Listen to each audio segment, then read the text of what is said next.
What's going on, everybody? Happy Tuesday. I was looking at my calendar and I really don't have a ton of clients until later. And so I was sitting in meditation and connecting with people. And all of a sudden, I had a thought making somebody wrong, like how they do things in my mind is wrong or was because I chose differently.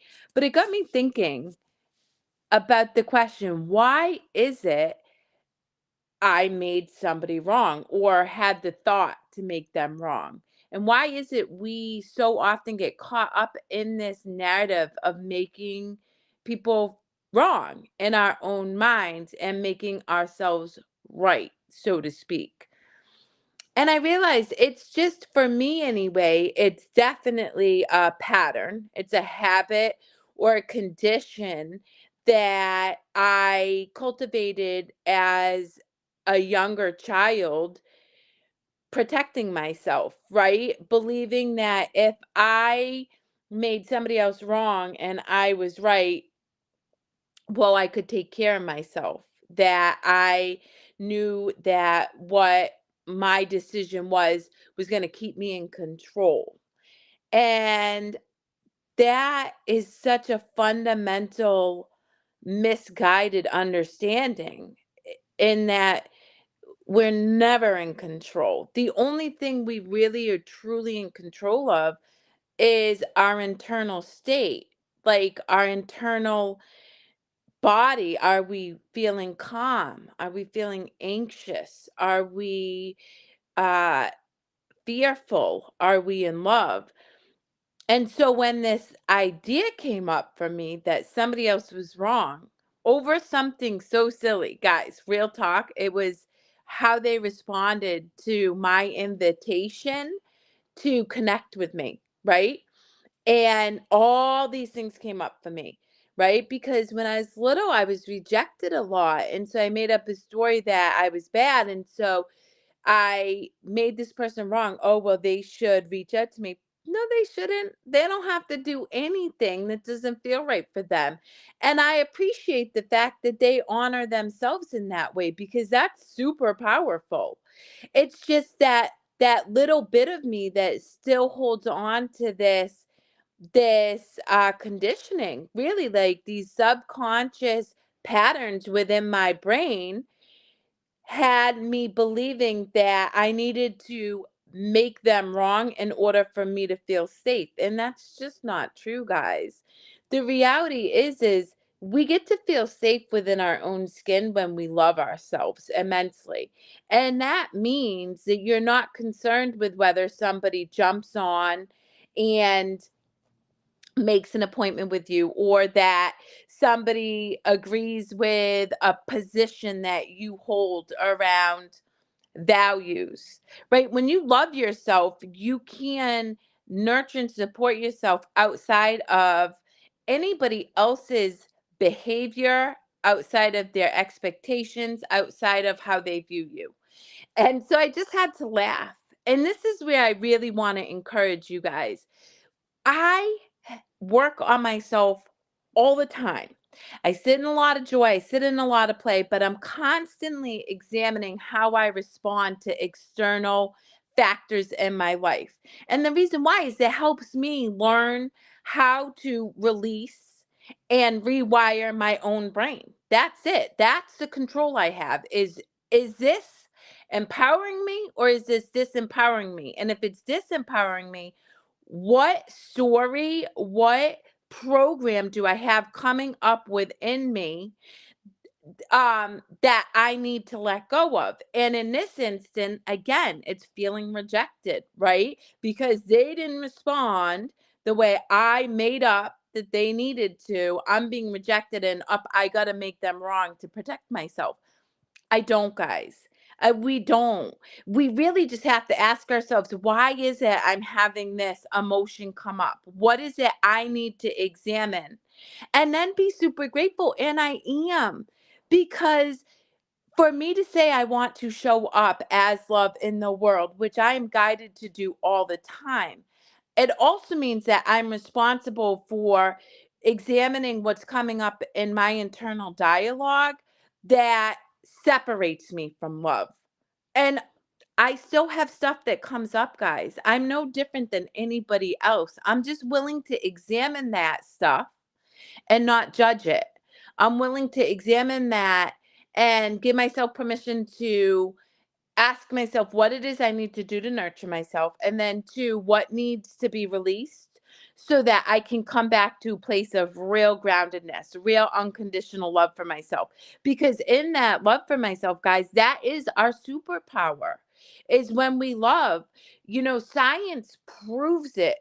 We operate at a much more powerful energy when we're in love, and we lower that vibration, we lower that frequency when we're in fear. And for me, I fundamentally believe that those are the two things that we exist in. We either exist in the truth of love, and we know it's true because I can infuse an individual with love. I have that power because that energy can be shared. I cannot infuse people with fear, because what makes you afraid isn't necessarily what makes me afraid, because all of the things that bring up fear for us are stories, habits, behaviors, conditions that were embedded in our psyche from in utero. If you believe in past lives, that too, but even if you just believe in utero into this point. And so fear is a false reality because it separates us. And it also is a very weakened energy. And so you just come back to this place of, how do I show up in more love for myself? And that's ultimately it, guys. I want you to learn to love yourself unapologetically, even when you have moments like I did just a little while ago, where I was thinking about making somebody wrong because they didn't respond the way I thought they needed to, right? And it's just an opportunity for me to be like, oh, yep, gotta release that. Yep. And not even drive yourself cuckoo banana pants and feeling like you need to know how to release it. The awareness of that is you helping yourself heal. So often I think we get caught up in this idea that we have to overthink ourselves into healing, or that we have to figure out why this is coming up, or we have to know what steps to take in order to break free from a pattern or a cycle or a behavior. No, awareness is pretty powerful. And then giving yourself permission to not judge yourself in that behavior, in that action, but rather get curious about what it is you need to feel safe, what it is you need to feel connected. Because your body will tell you. That's a beautiful thing. And then once you feel safe, you can just say, okay, well, I'm releasing this. And sometimes it takes a long time. There have been, as you guys know, because I just shared with you, there is some deeply embedded uh beliefs in my psyche that I have experienced a lot of separation from love because of, right? This unworthiness, this feeling rejected, this needing to perform. So those are really deeply seated beliefs, but over time, because I continue to examine them free from judgment, because I look at how I respond, i.e., making somebody wrong, and instead of continuing down that thought pattern, which many years ago I would have, guys, let's keep it real. Like, I would have just stayed mad at this person, written them off, and chalked it up to, well, I don't need them in my life anyway, which is so silly, but I get it. I've been there, and I love that part of me too. Um, I just examined it, and then I just let it go. I let it go. You all, anybody who hears this, I fundamentally want you to know this. You are so powerful. You have the power to free yourself from suffering and imprisonment in this moment. But you can't do it if you're not aware of your patterns, behaviors, and habits. And if you come from a place of judgment, because as soon as you're judging yourself, you've just condemned yourself to suffering. You just have. But if you give yourself permission to just get curious, oh, why is it that I'm behaving this way? even if you can't figure out the answer, which you're not meant to anyway, you asking is enough. You'll learn. It takes time, but you'll learn, I promise. And if it feels too hard, find somebody who can just hold space for you, who can be kind to you, who is willing to love you, even if your behavior or your thoughts feel hard sometimes. Not that they're going to tolerate poor behavior, but just say, you know what? I see you and I love you and I'm gonna be here when you feel good enough to be seen, and then walk through that experience. I love you guys so, so much, and I love myself so much. And I wanna say, I think about this a lot. I share everything. All my struggles, all the things that come up for me, and I do this because I never want any of you to think that any of us, these coaches, these therapists, these psychiatrists, these doctors, these gurus, that we have it figured out. I mean, unless you've gone through enlightenment and you're non-dualistic at all, meaning you literally sit in love, and that's something I have not achieved.